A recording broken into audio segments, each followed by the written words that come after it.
at as you put together a game plan? What are the challenges to play them right out of the gate like this? Well, just that. I mean, they got some new coaches.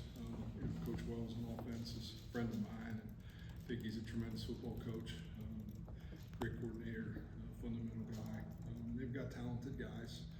So, you try, we're still kind of in camp, still trying to figure out who we are a little bit, and that's a little bit of the challenge, and then all of a sudden here, we're kicking into game week here real shortly. So, I think just the time of it all, and I think in the first game, complete unknowns, to be honest.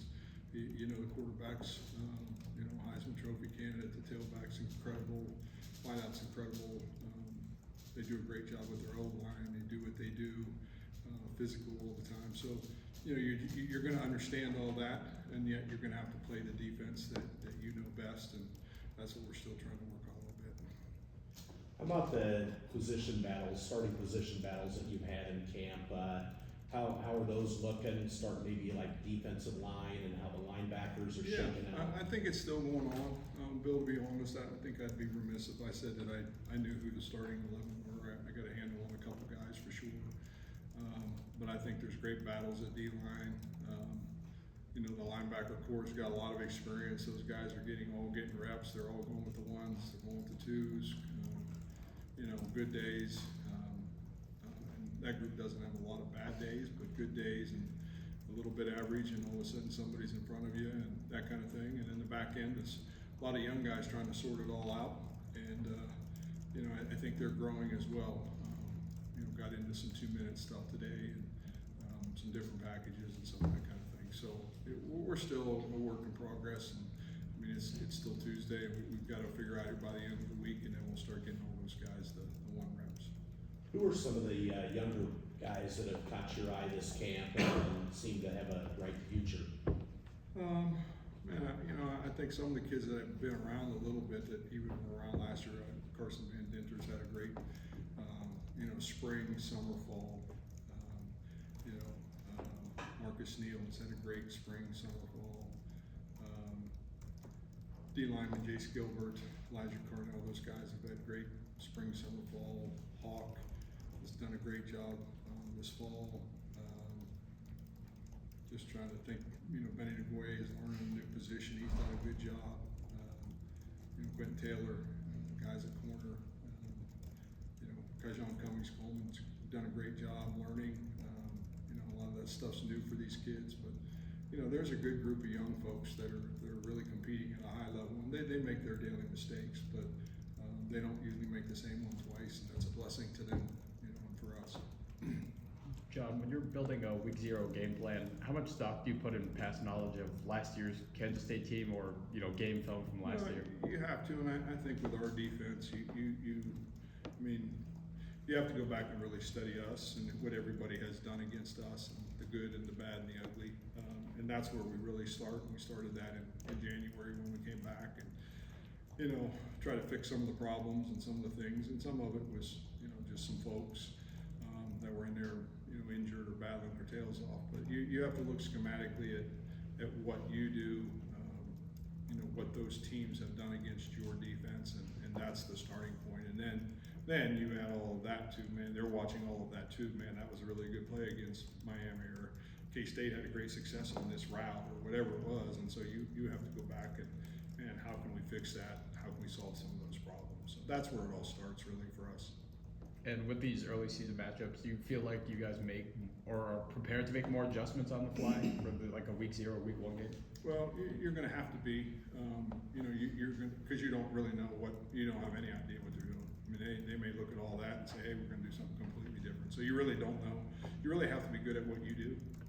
And I think that's learned through repetitions. I think, for us, like specifically on defense, you got to be able to know how to fix problems as a player. And the only way you can fix that is through simplicity. And our guys knowing what to do, no matter how complicated it may look or whatever. We need to be able to get to them on the sideline. Here's what's going on. Here's how we fix it.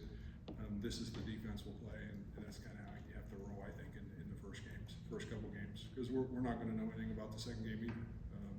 So you got 2 weeks in a row of you're going to have to be really good at what you do and being able to fix what you do, and I think that's the challenge for coaches. coaches.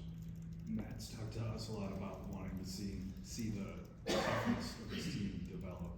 What's, I guess, been your evaluation of your group along those lines over the last 3 weeks? Yeah, I think you never know until it hits the fan, right? Like, I don't think you ever know until adversity strikes, and it's going to at some point in time. You never have, you know, you work at it, you talk about it, you try to practice it, you know, you show videos, you just constantly talking, but you're never really gonna know how somebody's gonna react, how the team 134 is gonna react until something crazy happens, and then you're gonna find out who's leading and who's in the front and who wants to be where they wanna be. So you won't know until we know, and but we've worked really hard at it for sure. Our kids have worked hard. Coach, has there been anything looking back last year where you've diagnosed ways to get to the quarterback this season? We have, you know, I think, you know, that's a twofold question. You know, everybody knows we rush 3 guys. We're not a big blitz team, never have been. We've played great defense, you know.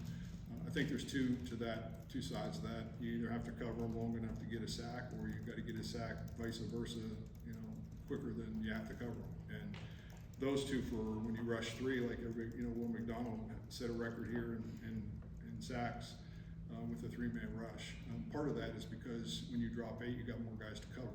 So 3 guys, you know, yeah, but you still have longer to get there. And you know, I think our rush lanes, our coverage to me needs to be better. Our guys in the back end, you know, giving up some seams and some routes and some of those things. And again, I would go on record. I don't feel like I was a great coach a year ago. I think we were playing a bunch of defenses and not playing defense. And that happens a little bit through injuries and those kind of things, and guys filling in. And man, what can this guy do and what can that guy do? And I don't think we play defense at all. You know, I think we play defenses, and that's not very good for your team. And fortunately, our guys on offense and our guys on defense fought like crazy. It doesn't mean they weren't trying. It just means as a coordinator, you know, I can do a better job of coaching defense, and that's what we've tried to do since January. Like you just said, I mean, you played good defense, at least in terms of points per game last year, Right, without necessarily generating a ton of sacks. Right. Does that mean, I mean, is it a huge priority to get to the quarterback this year? Yeah, it is. If it's what's best for the team, like there's situational football. I think, you know, I think there's times we got to the quarterback last year, but you have to do it at the right moment. You have to have guys. You know, when you blitz, that means you're covering, and your cover guys got to be better than, you know, got to cover long enough to get the sack. So it all works hand in hand. You know, I'm not overly stressed about it, to be honest. We've done what we've been doing here. I think it all fits together. I don't get like, man, guys didn't get to the quarterback or we didn't cover. Like, all of that fits together. The longer you cover, the better you cover. The longer the guys have to get there. The longer the line's got it, the more the quarterback bats the ball, the more decisions that he has to make. I think that all fits together. So I think our guys have done a great job. We've obviously worked on some stuff to try to help us with pass rush lanes and forcing quarterbacks different directions and that kind of stuff. But we do that pretty much every year. Anything further? All right, good deal, thank you. Appreciate